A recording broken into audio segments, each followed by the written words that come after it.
from now on gitu ya kira-kira kalau ngomong-ngomong. Ya mudah-mudahan pemilu kita udah nggak akan sama lagi. Tapi kalaupun masih sama ya memang kayaknya kita sepakat nggak ada manfaatnya Seksi Killers karena setelah Seksi Killers muncul juga buktinya Prabowo dan Jokowi malah berkoalisi. Mungkin saya akan berhenti bikin film. Ini jadi film yang terakhir. Saya selanjutnya akan... Silahkan subscribe, like, dan nyalakan loncengnya. Ini karena di Aceh jadi harus Assalamualaikum warahmatullahi wabarakatuh. Sejak bergaul sama Ucok saya memang lebih religius. Kalau ada Intel saya juga nggak kenal. Tapi biasanya yang paling belakang itu Intel semua yang belakang. Iya teman-teman saya selalu mendapat pertanyaan kenapa bikin film ini dan kenapa dirilis di Minggu Tenang, dan jawaban saya selalu sama, kenapa enggak? Ya film ini nggak ada dalam perencanaan saya, juga tidak dalam kalendernya Watchdog, juga tidak dalam perencanaannya Ekspedisi Indonesia Baru. Ini nggak tahu kenapa tiba-tiba suatu hari saya nonton Bang Ferry Amsari podcast, lalu di saat yang bersamaan beberapa kali Mbak Bibip juga muncul di timeline saya ketika bersaksi di MK dan segala macam gitu ya. Jadi begitu saya nonton podcastnya Bang Ferry, dia cerita soal peta kecurangan tadi ya. Tapi hanya omon-omon gitu ya dalam podcast itu. Sementara menurut saya apa yang disampaikan oleh Bang Ferry, saya langsung punya bayangan visualnya gitu ya. Menarik kayaknya kalau apa yang diomongkan Ferry Amsari divisualkan gitu ya. Dan kebetulan Ekspedisi Indonesia Baru itu dalam 1 bulan terakhir sedang bikin film soal unboxing. Jadi kami selain dalam bentuk film, kami juga memfilmkan presentasi dari hasil perjalanan keliling Indonesia. Jadi kan selama setahun keliling Indonesia itu ada hal-hal yang nggak tervisualkan, berkaitan dengan data, berkaitan dengan hasil riset, berkaitan dengan bacaan-bacaan yang kami kumpulkan selama ekspedisi gitu.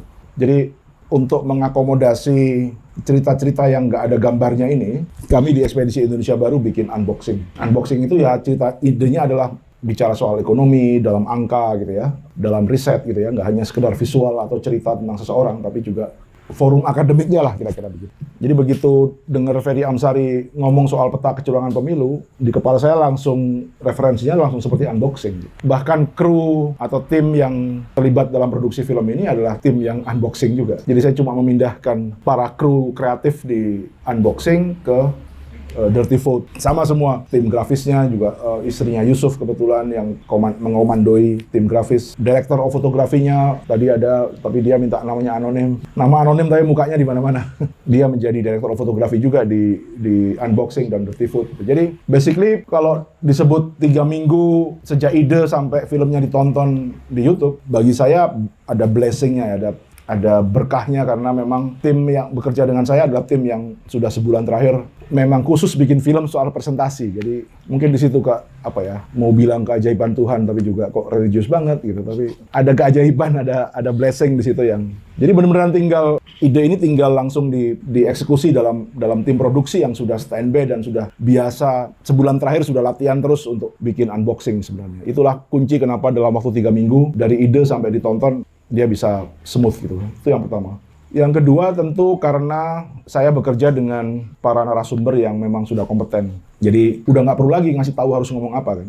Yang penting adalah bagaimana cara menyampaikan mereka. Karena mereka adalah dosen, sudah biasa juga ngomong di tempat umum, bicara depan mahasiswa. Tapi begitu bicara dengan durasi tertentu supaya efisien dan penontonnya bukan hanya orang-orang yang sedang belajar hukum, maka itu tantangan tersendiri untuk membuat mereka bicara lebih sederhana. Basically, 3 orang ini adalah public speaker yang baik. Mereka bintang-bintang media selama ini. Jadi saya hampir nggak ada kesulitan untuk meminta mereka berimprovisasi dalam public speaking supaya isu yang mereka bawa cocok dengan visual yang sedang diputar, cara timing tepat dengan waktunya, lalu poin yang disampaikan juga sederhana, karena seperti teman-teman lihat, bahkan tukang ketoprak juga sambil nonton Dirty Food sambil bikin ketoprak gitu ya. Jadi memang persis itu yang kami bayangkan ketika ingin menjelaskan soal politik pemilu, gentong babi, atau apapun konsep-konsep dalam ilmu hukum yang coba kita turunkan menjadi tontonan sederhana untuk masyarakat umum. Jadi bahkan sebelum film diputar, sebelum diedit terakhir, saya juga minta beberapa orang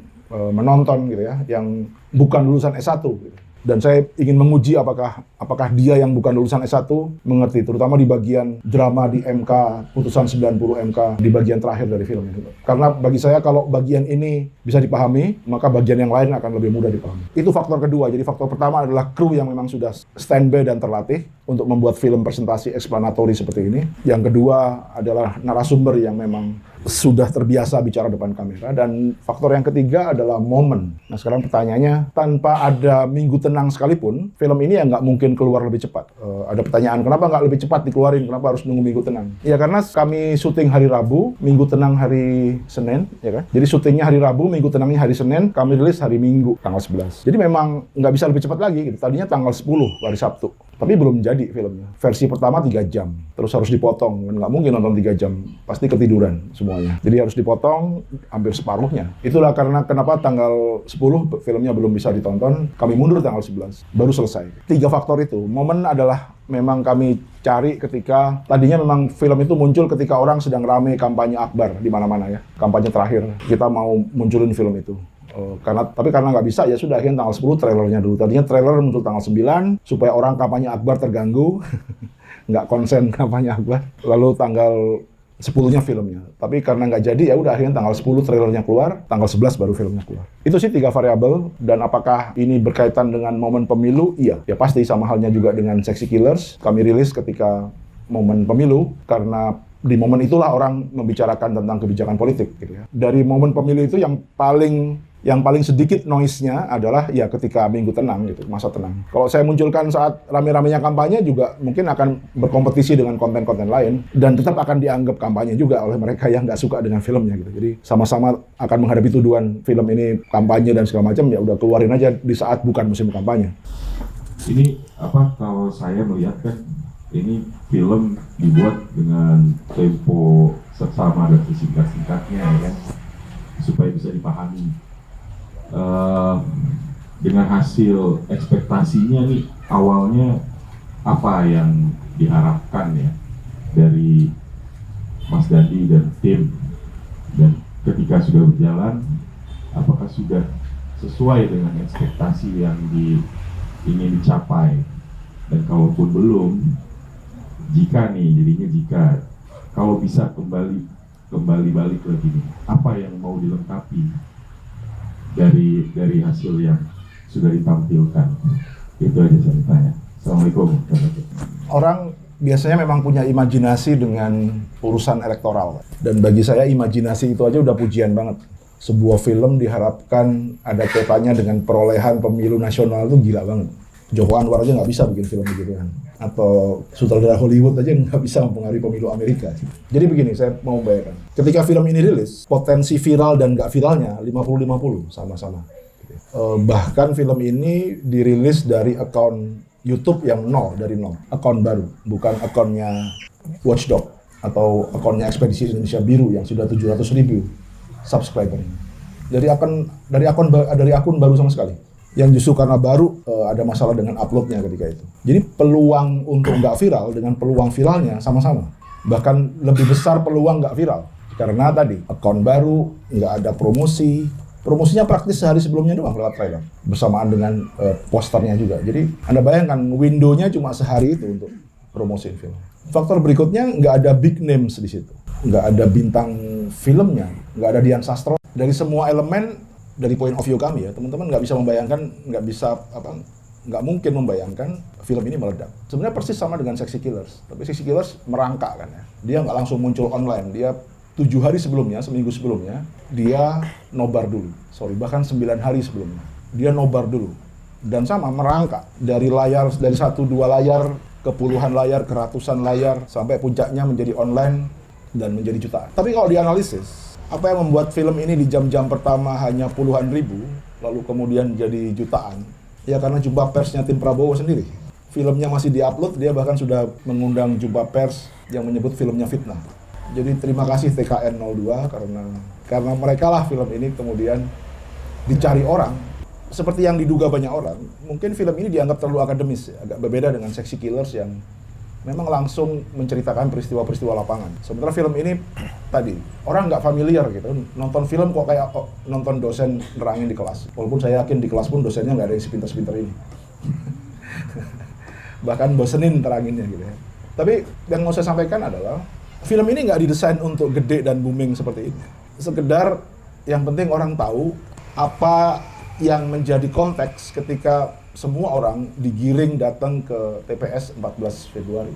Itu konteksnya apa sih? Kita sudah disiapkan rumus oleh sistem pemilu ini, oleh sistem politik ini, kita disiapkan rumus sehingga berapapun angka hasil coblosan itu nggak akan keluar dari rumus. Dan ekspektasi saya adalah nggak sampai seviral itu.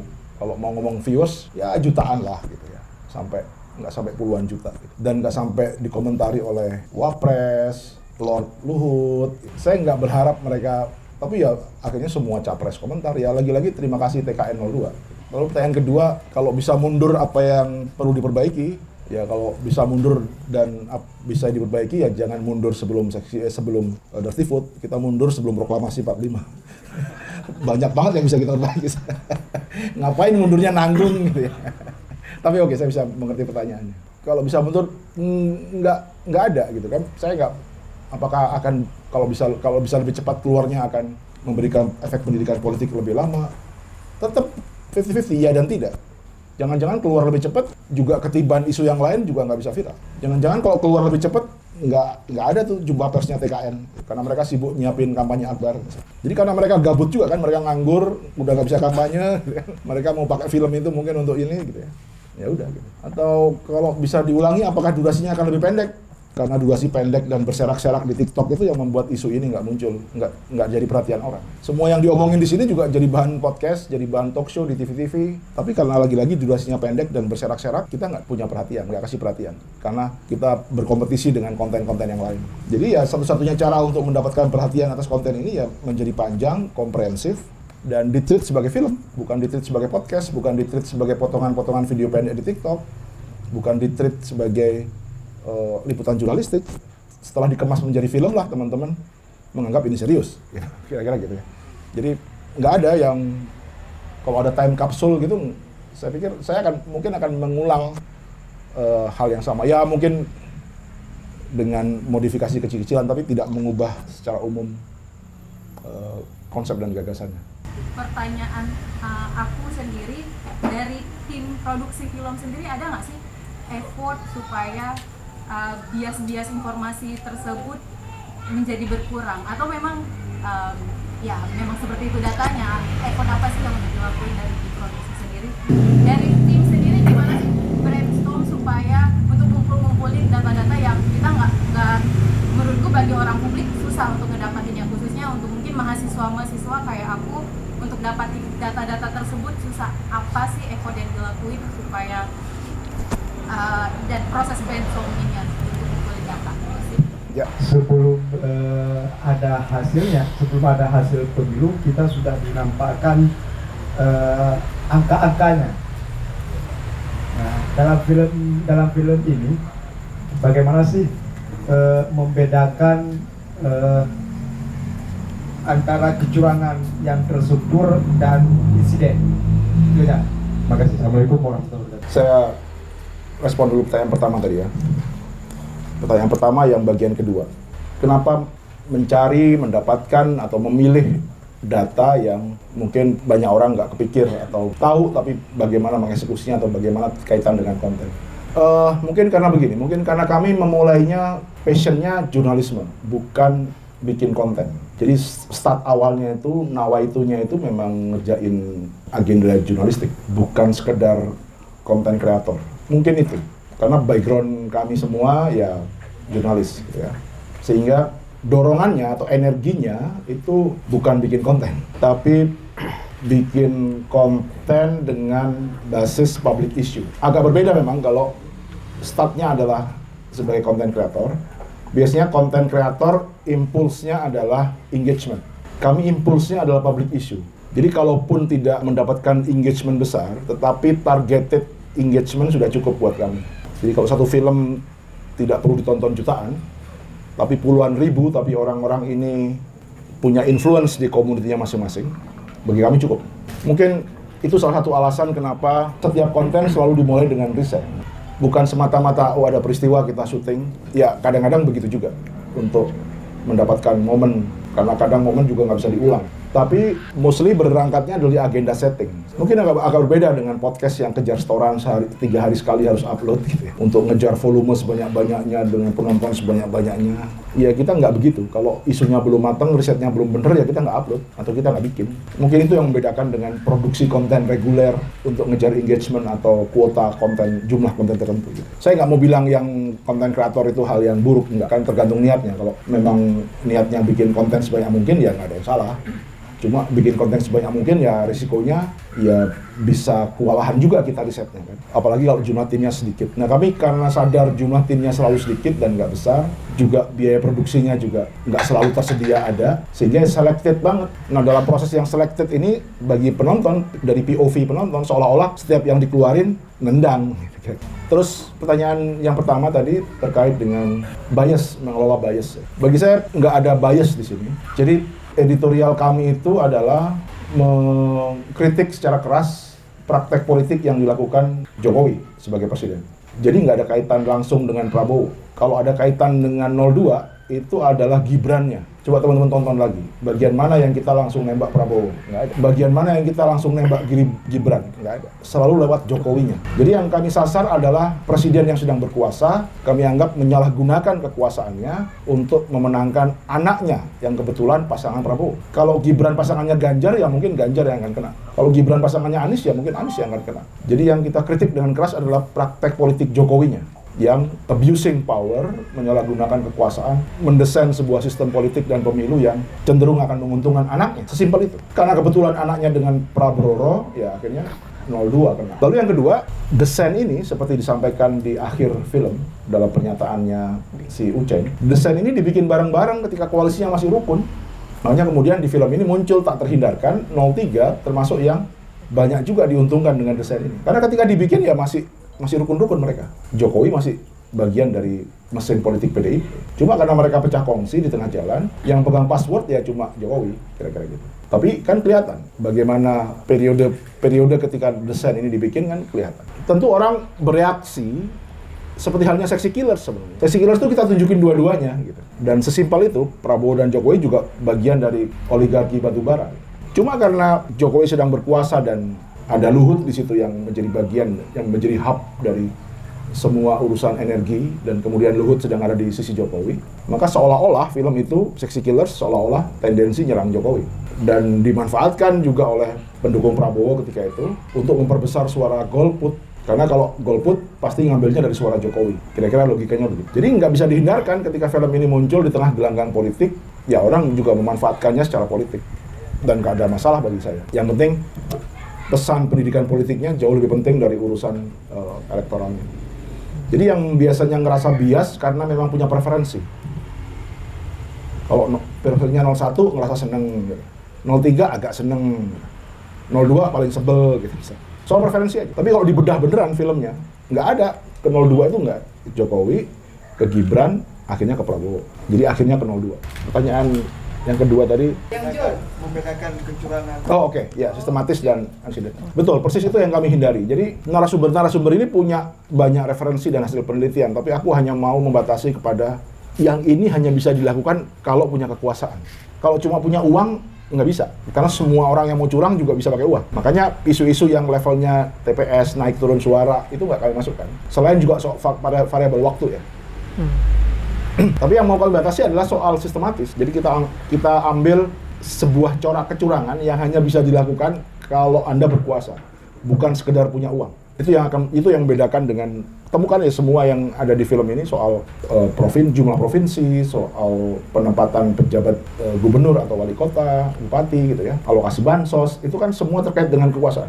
Lu punya cukong percuma juga kalau nggak punya kekuasaan. Jadi itu yang membedakan kenapa film ini ngomongin kecurangan yang terstruktur dan melibatkan power abuse, dan ini bukan sekedar kecurangan yang sekedar lu bisa bayar orang untuk curang atau sekedar punya duit untuk bisa curang. Itu malah nggak muncul di sini. Jadi beneran, makanya tadi kemudian senternya adalah ke siapapun yang sedang in power ya. Dalam hal ini ya rezim Jokowi dan semua ini.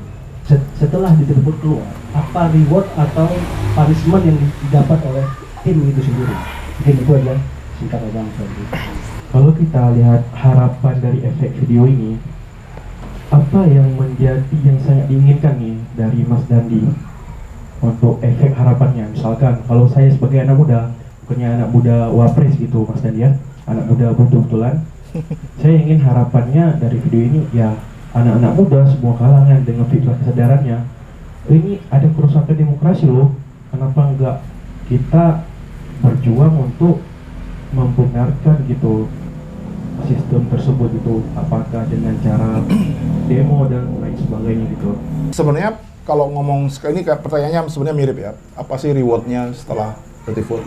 Reward terbesar adalah radar setiap orang sepanjang hasil perhitungan dan sejak mulai TPS ditutup itu lebih tinggi alertnya. Bagi saya itu sudah pencapaian lah ya. Jadi orang lebih sensitif dengan isu kecurangan sekecil apapun. Ada kepala desa dikumpulin di kantor polisi, orang ambil videonya kemudian disebarkan. Orang lebih aware dengan hasil sirekap dan segala macam.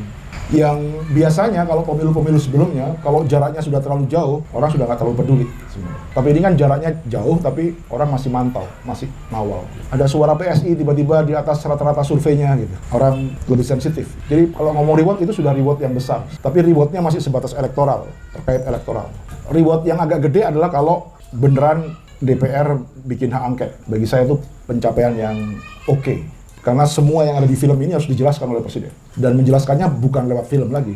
Menjelaskannya di depan DPR. Karena itu forum yang formal. Dia nggak bisa nyuruh Raffi Ahmad bikin film, dia ngejelasin itu. Lebih baik dia jelasin di DPR. Bagi saya itu reward kedua. Reward terbesar adalah mulai hari ini, menjelang pemilu, semua orang sama, sensitivitasnya lebih naik. Tidak hanya terkait dengan TPS dan setelah coblosan, tapi jauh sebelum itu. Kalau kita dengar tiba-tiba ada provinsi dimekarin baru, kita mulai alert. Kalau tiba-tiba ada PJS, kita mulai alert. Kalau ada aturan MK diubah-ubah dikit, kita mulai pasang radar. Bagi saya investasi sejarah yang sampai berpuluh-puluh pemilu berikutnya, mungkin akan diingat orang. Dan itu yang nggak akan bisa dicapai oleh konten TikTok. Konten TikTok 3 hari lagi kita udah lupa. Tapi film seperti ini, konten seperti ini, dia bekerja di level keabadian gitu ya. Sama kayak buku, sama kayak karya musik dan segala macam. Jadi memang ini bukan konten untuk engagement. Ini konten dengan misi membuat catatan sejarah sebenarnya. Sehingga from now on gitu ya kira-kira kalau ngomong-ngomong, ya mudah-mudahan pemilu kita udah nggak akan sama lagi. Tapi kalaupun masih sama ya memang kayaknya kita sepakat goblok bareng sih. Kita sepakat goblok bareng. Tapi mudah-mudahan ya sama dengan Sexy Killers gitu ya. Nggak ada manfaatnya Sexy Killers karena setelah Sexy Killers muncul juga buktinya Prabowo dan Jokowi malah berkoalisi. Iya bisa jadi kalau dilihat dari sisi itu. Tapi bayangin dari sisi yang lain, sejak Sexy Killers, setiap orang kalau siang hari belum matiin lampu ngerasa bersalah. Sejak Sexy Killers, wacana soal batu bara jadi lebih sensitif. Sejak Sexy Killers, orang nggak perlu baca bukunya Jeffrey Winters untuk memahami oligarki. Buku yang tebel-tebel atau tulisan-tulisannya Ferdi Hardis.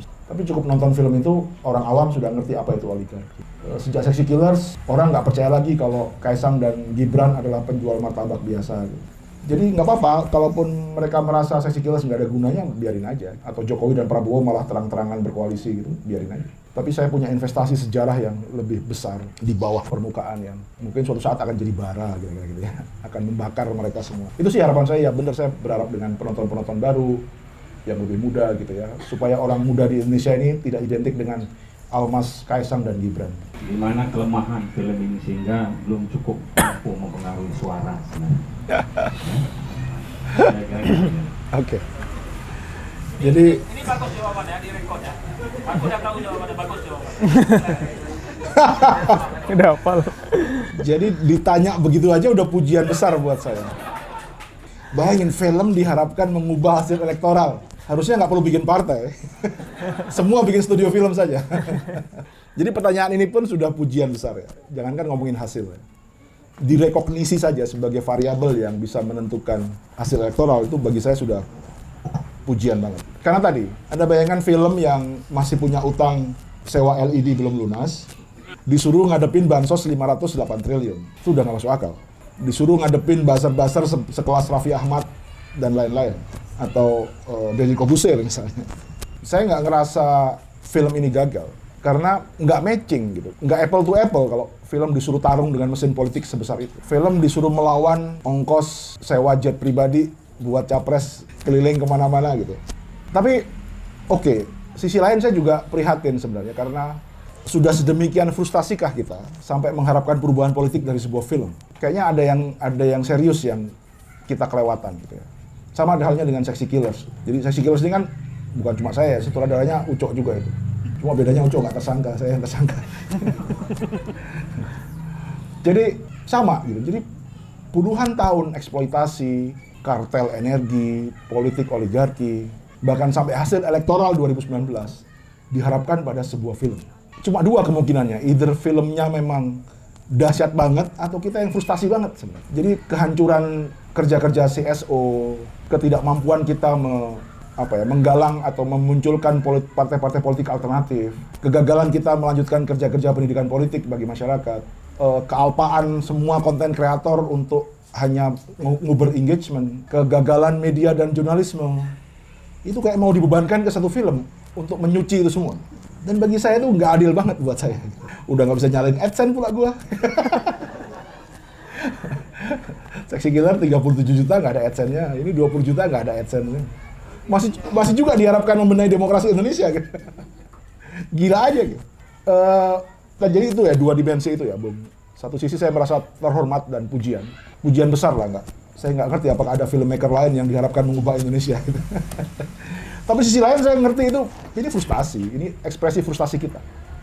Banyak PR yang nggak kita kerjakan sebagai masyarakat sipil, lalu kita berharap ada satu pil magic namanya film, yang dalam semalam bisa mengubah itu. Nggak bisa. Saya nggak sedang jualan drugs atau candu. Dan nggak bisa masalah demokrasi kita yang sistematis hancurnya ini, masyarakat sipil kita yang sistematis hancurnya ini, korupsi yang hancur ini, diselesaikan dengan film The Endgame, misalnya. Menyelamatkan KPK dengan sebuah film, gila. Sistem agama, sistem pendidikan, demo tiap hari di KPK aja nggak bisa mengubah KPK.